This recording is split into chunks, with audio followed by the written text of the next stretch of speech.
Assalamualaikum, ketemu lagi di channel saya KBT Kreasi bersama Tita. Kreasi hari ini kita akan belajar melukis mural pada permukaan yang tidak rata bersama Ayah Tita. Simak ya guys video berikut ini, ayo kita belajar bersama-sama.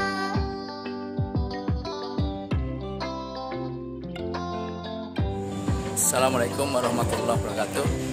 Pada kesempatan ini saya ingin berbagi tips ya, atau cara-cara melukis di media yang tidak rata. Seperti kita ketahui bersama bahwa kadang tidak semua media untuk melukis itu rata, seperti halnya misalnya di atas kertas yang rata atau di depan dinding tembok yang rata ya. Ketika kita melukis di tempat-tempat yang rata, tentu saja itu lebih mudah untuk menuangkan keinginan kita ya, mau bentuk apapun bisa jadi. Tapi ketika kita harus melukis di tempat-tempat yang tidak rata ya, misalnya adalah seperti ini medianya ya, maka kita mesti memperhatikan beberapa hal. Nah, maka kesempatan ini misalnya ini asalnya memang sudah tidak rata ya, tidak rata ya. Ada bagian-bagian yang rata ya, ada bagian-bagian yang tidak rata memang. Nah, misal seperti ini ya, ini memang sudah tidak rata ya. Kemudian ada ini sebenarnya bagian rata ini ya. Ini nggak ada sesuatu yang terlalu menjolok berbentuk tekstur. Atau ini juga ya. Ini bagian yang rata ya. Ada beberapa yang tidak rata, misalnya ini ya tidak rata, tapi tengah-tengahnya adalah bagian-bagian rata. Maka dari itu ada beberapa hal kawan-kawan yang perlu kita perhatikan ya, agar hasil lukisannya nanti maksimal menyatu dengan media yang ada. Apa yang kita lakukan pertama kali ketika kita menemui sebuah media yang tidak rata? Yang pertama, kita mesti mengamati letak-letak atau bentuk-bentuk secara global. Jadi kita harus memperhatikan secara utuh dari jarak jauh, kira-kira corak apa yang ingin kita tuangkan, lukisan atau imajinasi apa yang ingin kita hasilkan ya, di media tersebut. Yang pertama, nah, misal contohnya di sini. Di sini ada tempat-tempat yang tidak rata seperti ini, ya seperti ini, dan sebenarnya ini tidak terlalu tidak rata juga ini. Ya. Maka saya memilih untuk menjadikan ini seperti batu, seperti sebuah gua, ya. Ini sebagai cara untuk menyikapi ya, agar hasilnya nanti maksimal, menyatu dengan media yang ada. Nah, contoh lain adalah di sini. Ya, kita perhatikan di sini. Ini adalah sebuah bentuk yang tidak teratur sama sekali. Ya, kalau disentuh ini memang bentuknya sangat tidak rata. Sampai ke bawah sini ya. Ini bentuknya sangat tidak rata.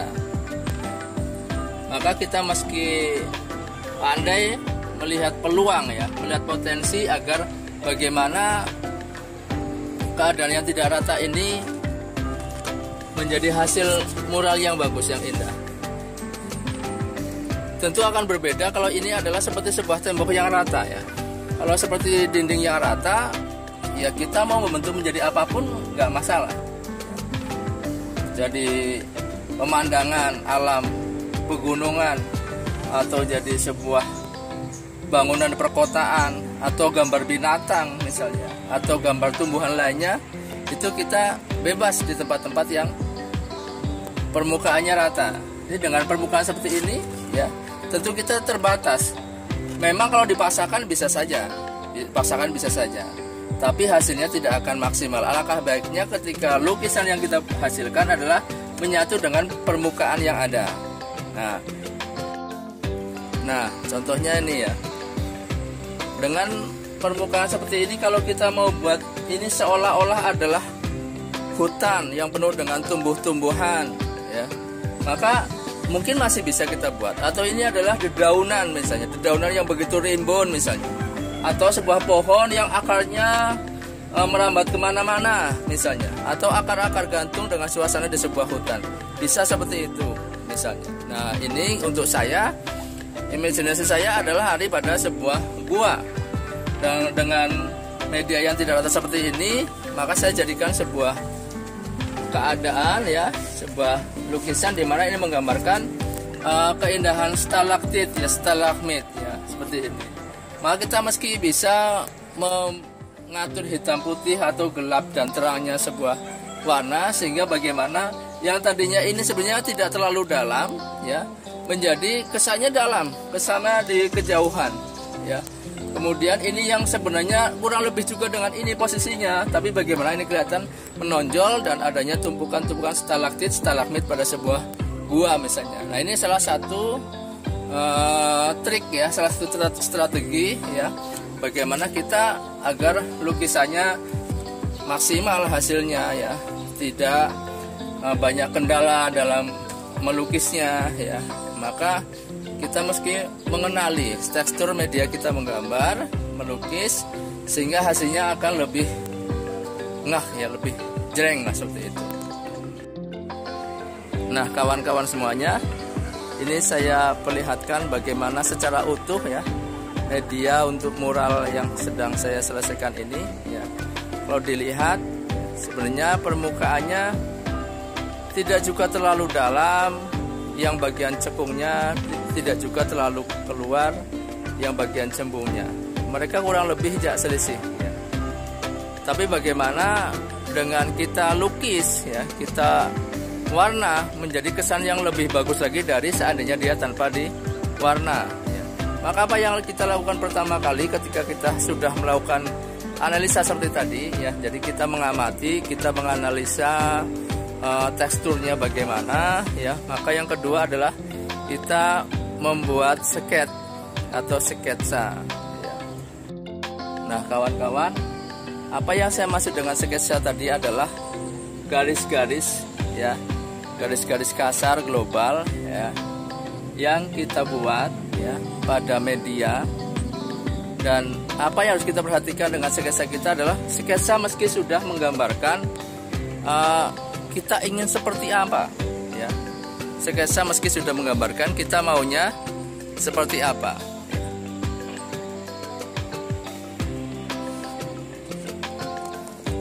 Ini misalnya ya,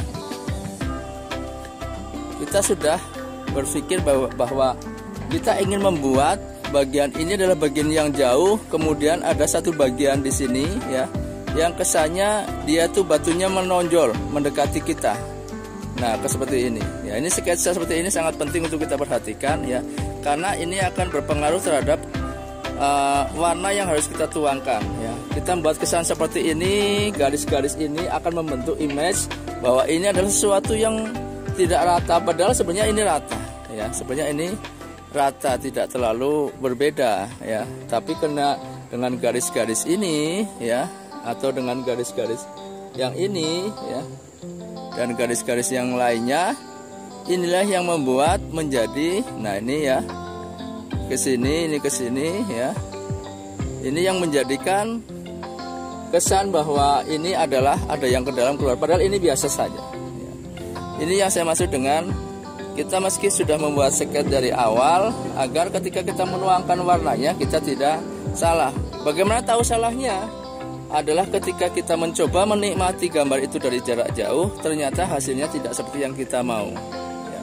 Ini kawan-kawan contoh sket yang sudah diwarna seperti ini ya, yang sudah diwarna seperti ini.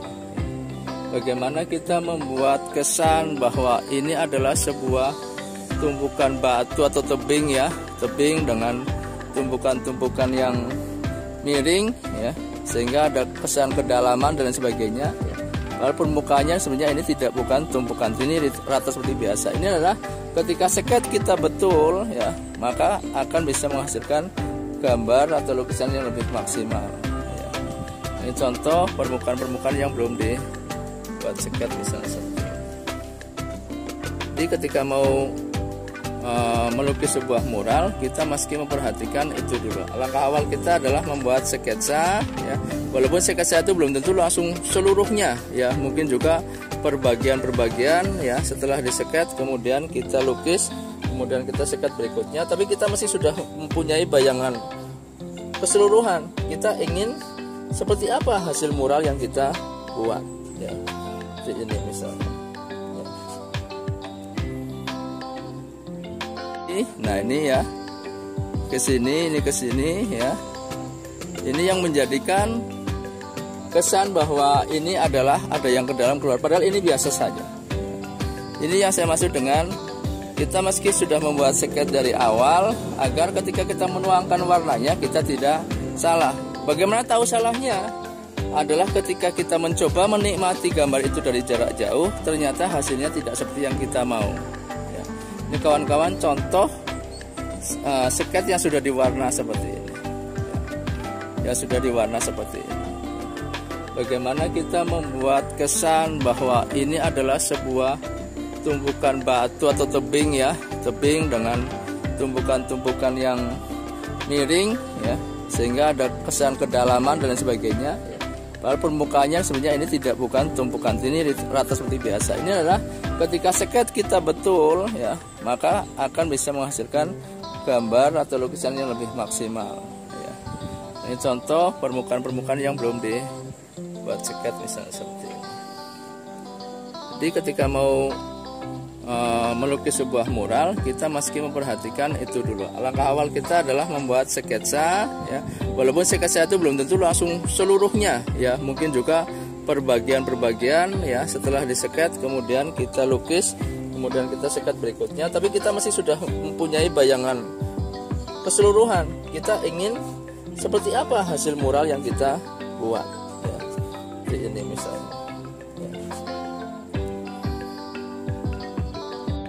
Oke, selanjutnya kawan-kawan, bagaimana kita bisa menghasilkan kesan sesuai dengan imajinasi kita ya. Intinya adalah membuat lukisan mural adalah kita tepat dalam meletakkan gelap dan terang ya. Nah, mural itu meskinya mengangkat dari media yang tadinya biasa saja, datar saja, bisa menjadi lebih menarik. Nah, di antara triknya bisa kita membuat garis kesan-kesan yang jauh, ya, warna-warna yang jauh dengan gelap dan warna-warna yang terang agar kelihatan lebih menonjol ke depan ya. Maka akan bagus seperti itu ketika kita tepat meletakkan gelap dan terang itu. Seperti contohnya seperti ini misalnya ya. Ini sebenarnya ini adalah permukaan yang tidak terlalu jauh ya, tapi dengan gelap terang ya memberi kesan bahwa ini lebih jauh daripada permukaan yang lainnya. Sini misalnya, ini akan maju. Ini memang awalnya memang tidak terlalu rata. Nah, potensi itu yang kita gunakan. Bagian-bagian yang memang tidak rata, ya nggak usah kita paksakan menjadi sebuah rata. Kita buat aja garis-garis hitam yang lebih gelap, kemudian dikasih warna-warna cerah, warna-warna yang bercampur putih dan sebagainya, sehingga yang sudah tadinya dalam kita dalamkan lagi. Nah, itu diantara triknya. Bagaimana kita mendalamkan sesuatu yang tadinya nggak terlalu dalam. Kemudian juga yang sudah menonjol ya kita tonjolkan lagi. Yang tadinya menonjolnya biasa-biasa saja ya, kita tonjolkan, kita lebih tonjolkan lagi sehingga akan membuat kesan yang baik, kesan yang maksimal, lukisan yang lebih menarik. Baik, ini diantaranya ya. Bagaimana kita membuat mural yang bagus ya. Semoga tutorial yang singkat ini bermanfaat kawan-kawan. Oh ya kawan-kawan, ada satu hal lagi yang penting sekali untuk kita perhatikan ketika kita melukis di sebuah media yang besar ya, yang penikmatnya nanti itu bukan dari jarak dekat. Misalnya beda dengan kita melukis di atas kanvas yang dengan ukuran-ukuran kecil, atau di dinding atau di kertas dengan ukuran yang kira-kira paling maksimal 1 meter kali 1 meter atau di bawahnya itu. Tentu berbeda dengan kita ketika membuat mural ya, melukis di media-media yang besar. Karena penikmatnya adalah nanti orang yang melihat dari jarak jauh, bukan dari jarak dekat. Orang nggak akan menikmati, mendetail, mendekati ke dindingnya, kemudian diperhatikan seperti apa, tidak. Dan mereka akan melihat dari jauh. Maka hal yang penting adalah ketika kita melukisnya, kita meski sering-sering menjauh dan melihat dari jarak jauh. Kadang-kadang asiknya kita menggoreskan kuas ya, kita melihat, kadang-kadang kita lupa untuk memperhatikan dari jarak jauh, padahal sasaran keinginan ya, sasaran bentuk atau kesan atau imajinasi yang ingin kita lihat, yang kita ingin kita hasilkan, maksudnya adalah akan kelihatan itu justru ketika dari jauh. Kalau kita melihatnya dari dekat, kita bisa kecewa ya, loh ini kok kesannya jadi seperti itu ya. Tadi kita nggak ingin ada batu yang menonjol seperti itu misalnya. Kenapa kok jadi ada seperti itu? Atau di situ harusnya dalam itu, masa ada batu seperti itu nongol sendirian misalnya, lainnya dalam misalnya. Nah, itu meski kita melihat dari jarak jauh, kita perhatikan mana di sana kurang gelap, di sana kurang terang, ada yang terlalu gelap, ada yang terlalu terang, atau garisnya kurang tegas dan sebagainya. Nah, ini hal-hal penting yang kita perhatikan ketika kita melukis pada media-media yang besar, meski kita sering melihat dari jarak jauh, agar kita tidak salah dalam membuat goresan-goresan tersebut. Oke, semoga bermanfaat ya. Thank you. Assalamualaikum warahmatullahi wabarakatuh. Nah, demikian guys